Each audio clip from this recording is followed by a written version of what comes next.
The kids today are not physically ill, and they're not spiritually ill, and they're not intellectually ill. They're not HASC children. They're very smart. The part that breaks from trauma and abuse, from childhood trauma, is emotional part of their brain that they can't deal. Now, when they start to show the problem of emotional cancer, when they start to show you, what does it look like? It looks like, I don't want to go to school. It looks like they're not helping out. They're acting strange. They're acting rebellious. So what do parents do? They start to argue and they start to fight.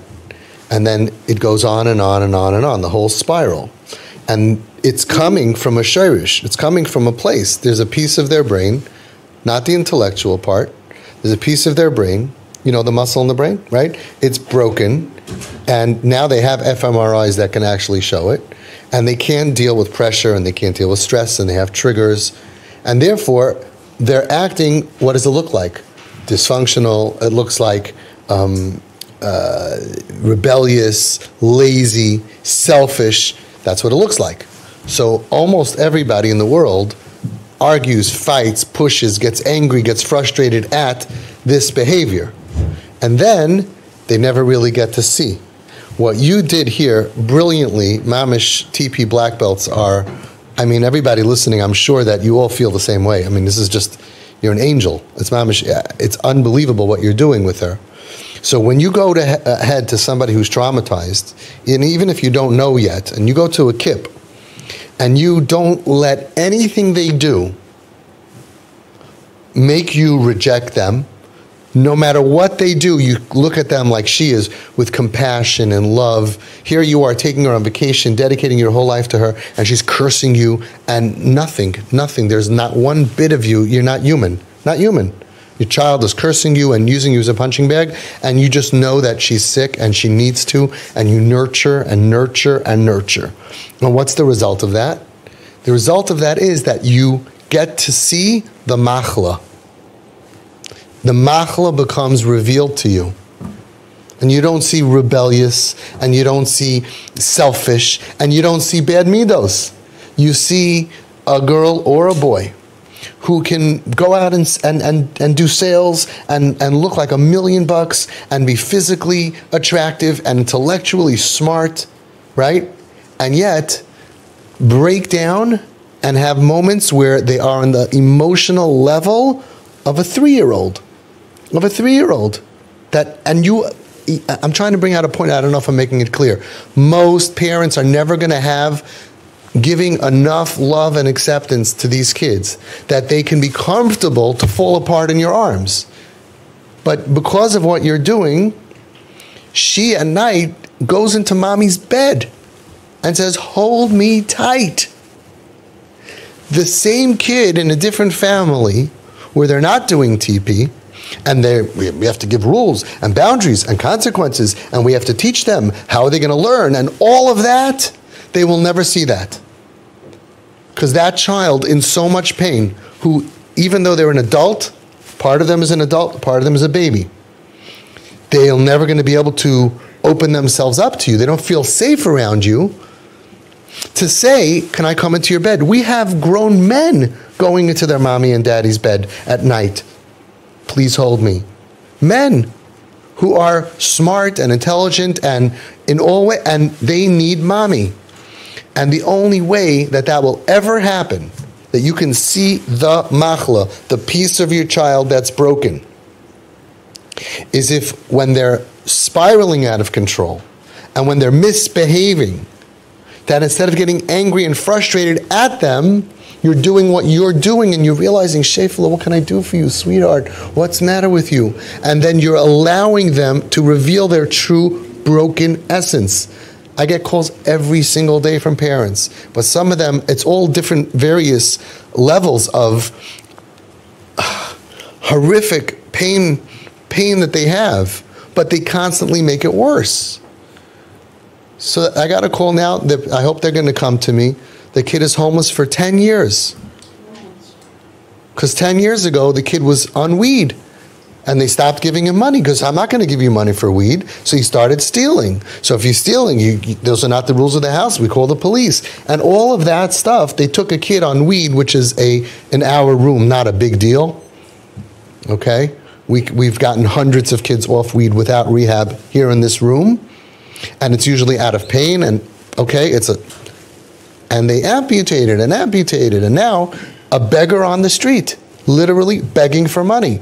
And they say, you know what's interesting? Everybody in the community says he's adorable, he's delicious, he's so smart, he's so charming, he's so nice, but we couldn't have him live at home. I said, what else did he do wrong? Well, he was stealing from us because they weren't giving him money. Well, we can't give him money for drugs. So they took 101 fever. They did the logical answer, you don't give money for drugs, and they ended up with 104 fever. Doesn't anybody wake up and say, maybe, even though it sounds like a good idea, it's making the patient worse? Not worse, worse category. And then they said, you know, he doesn't shower. His room is a mess. His room is a pigsty. He was fine until he was, 16, whatever it was. And then all of a sudden, his room is a pigsty. We can't live like that. He refuses to shower. And he's describing symptoms of pain, symptoms of trauma, 15 symptoms of post-traumatic stress disorder. And he's, instead of recognizing, I had a gem of a kid, superstar, smart, sweet, sensitive, and now he's a cripple emotionally, and he's all of these terrible things. Something happened to my baby. He doesn't see that. They don't see that. They see, huh? Can you imagine? Who could be around a guy who doesn't shower for a month? I'm like, doesn't shower for a month? What else does that besides childhood sexual abuse? Something happened to him in the mikveh, in camp, or in the bath, something. Isn't that obvious to you? If your kid, he was normal until a certain point, and all of a sudden, I can understand some of these kids are whacked out, crazy nutcases from when they're 2 and 3 and 4. Most not, only about 5% here are. That's confusing. You know, was it trauma at that age? Sometimes it is. It's confusing. But you have mamish, an APK, autopilot kid, swimming through 3rd grade, 4th grade, 5th grade, 6th grade, 7th grade, 8th grade, and then all of a sudden, he became bad, like a bottle of milk, got spoiled. And then who could live like this? We can't live like this. So we called the police on him because he's stealing and because it's this. You're looking at symptoms. So they will never see the broken child. That's the baby inside the adult, the child inside the adult. They will never see that. But because you are coddling her and not letting her do anything to get you upset, and you're turning over your life, you're an army. She's an army. I mean, if everybody did what she did, wow. Dedication to this child, spending more money than who knows what on this sick child, who's worth saving, by the way. She's a gem.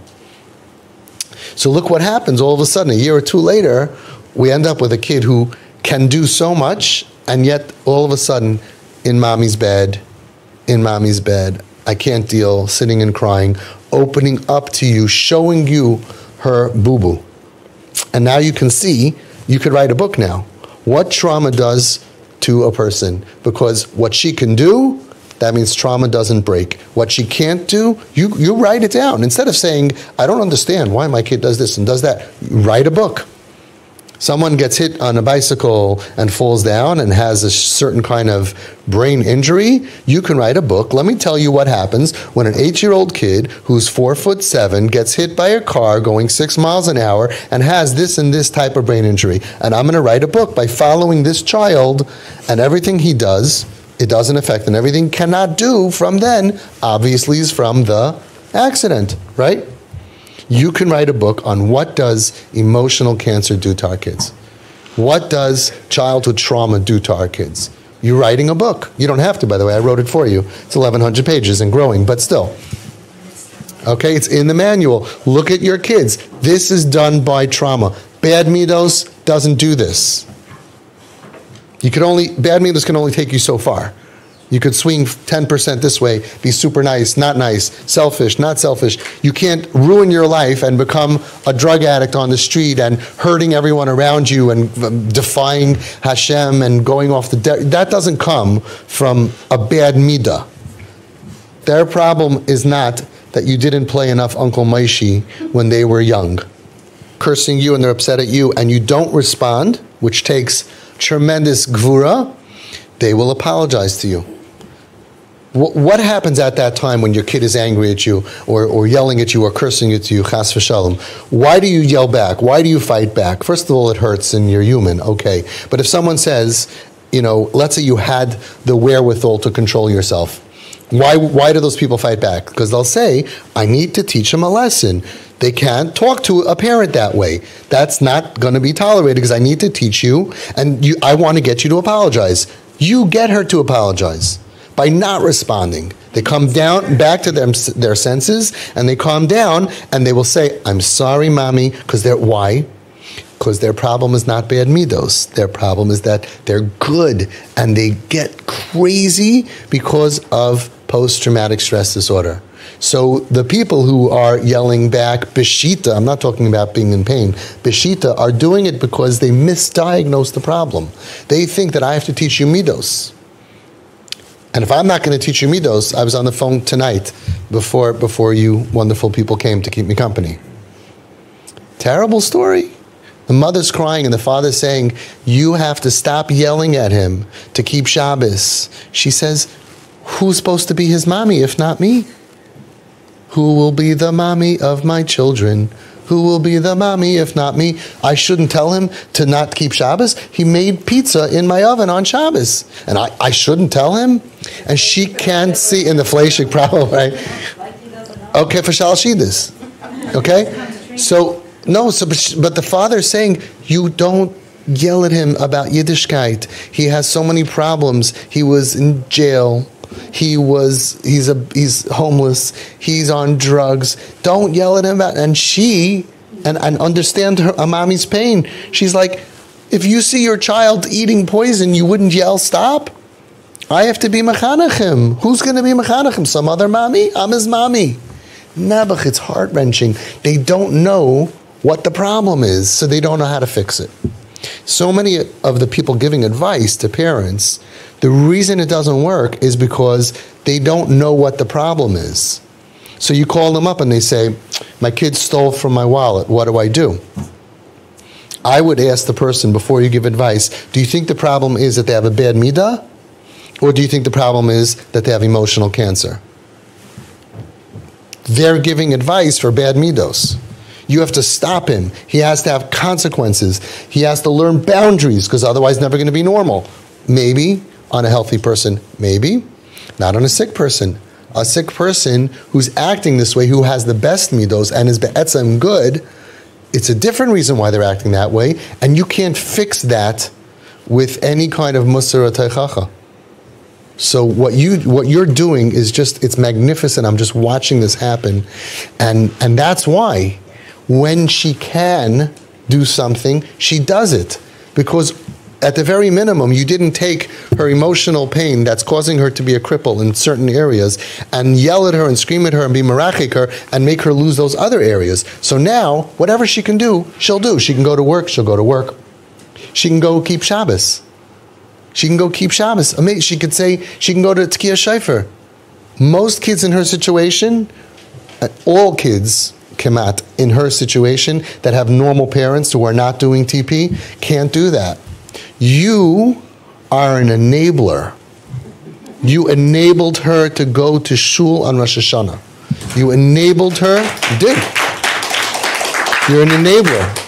Everybody says that, you're not allowed to enable. You are enabling her to be able to feel comfortable to go to shul, to be able to go keep Shabbos. You enabled her to keep Shabbos.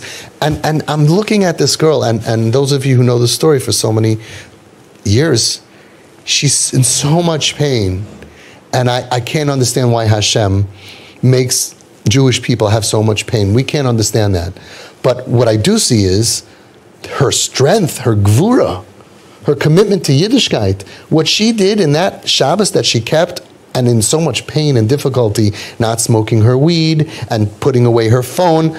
I don't think any normal person will ever do anything for Hashem as difficult and as precious and as beautiful.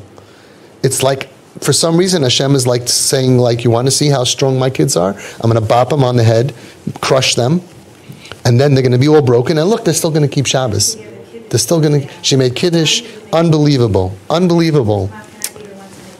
And that's what you're doing. You allowed her to keep Shabbos. That's your schar. You allowed her to keep Shabbos. You allowed her to go to shul. You're allowing her to do as much as she can. And all of that part of Yiddishkeit that she cannot do, it's because she's sick. It's because of her pain. Isn't that obvious? You go to the hospital, and the first day to Kiyah Shofar, you go in, Mr. Goldberg, you want to hear Shofar? And he can't.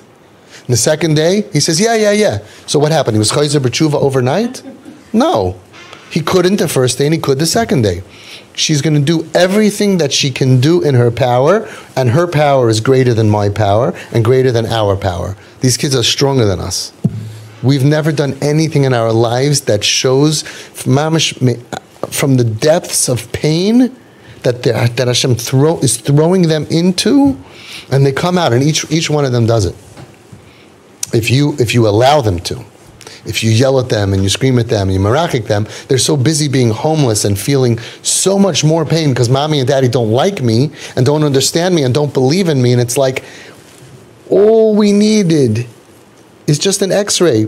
When we see an x-ray and a broken bone, we got it. But there's no x-ray? No. Maybe she's taking advantage. Maybe he could do better. Everybody's judging and judging and judging. Maybe. Why do you think so? Why can't we just say, this is an unbelievable neshama, a sensitive, super sweet, incredible hoiche neshama that got hurt by somebody, a car accident that we didn't see. How do you know? Because look at them. They can't even do their own, they can't even function. They give up their own averis. They can't function. They're not enjoying life. If they were having a great time at life, we can discuss that. They're having a really horrible life. And that's why they're doing those things. And then on top of that, mommy and daddy and the neighbors and the community look down at them. And we have to write a lot of articles about them. The big problem. They're mamish innocent. They're mamish innocent. We have to look at them and say they're innocent. Havedon eskal ha'adam lekaf schus. And I see it, I mamish see it, because anybody who's following her would say, oh, not tznius, terrible, this avera and that avera, and chil Shabbos, and chil Yom Kippur, and chil this, and chil, right? Look, all the violations from the police officer. And then all of a sudden now, going into the car on Shabbos. But on the other hand, you know what a tzaddikas she is, because she does one thing like that when she can. And that's stronger than I think since the Holocaust. Who has done this? In the Holocaust, we heard stories how they were moiser nefesh, not to eat on Yom Kippur, and not to keep, to try to keep Shabbos, and to Mesiras Nefesh. She did an act of Mesiras Nefesh that no frum person does. So, still, Hashem, please don't give us pain just to prove a point. Don't give us pain. It's too hard for us to see their pain. But they're giving Hashem a korban, a sacrifice that regular kids are not doing. They're proving the dedication of a Taira Yiddish neshama, a sweet neshama, a holy neshama. They're proving that when we say, every Jew, right, everyone says it, every Yid is a chelik alekam imal mamish. A few Chabadskers in the room. Every Yid is a chelik mamish. Do you believe it? Yeah. Do you believe it? Yeah. Do you believe it? Yeah. Until you see somebody off the derech, oh, not him. No, they are also chelik mamish. And if we do our part to not hurt them and cause them to have extra pain and to reject them, especially people rejecting in the name of Hashem. In the name of Hashem, you're rejecting a Yiddish kind. Let them recover, catch their breath. Don't judge them. You don't understand them. And then when they calm down, you'll see what you're seeing. What you're seeing now is mamash like a doctor that sees the machla. You see everything she could do, she does. Everything she can't do, she cannot do. Perfect example. She'll fast Tisha B'Av and she might not fast Yom Kippur because she's doing everything she can. If she hits a depression or she has a trigger or the drugs aren't working on her and she's having nightmares, then she falls apart. Her rutzin is if you gave her a piece of paper, sign here and you're not going to do one sin for the whole year. Would she sign it? Of course she would. She's not an Avarian. These kids are not Rishoyim. They don't have an agenda against Hashem. They're trying to survive. They're trying, Pasha, to survive this thing called life. And then they're doing it while everybody in Klal Yisrael is busy with them and judging them and looking down at them and the neighbors and the kids. We don't want our kids to see and all of that. And they're mamish like the best and the brightest. I don't know when everybody's going to wake up to realize what's happening here. You see it clearly. You should write a book.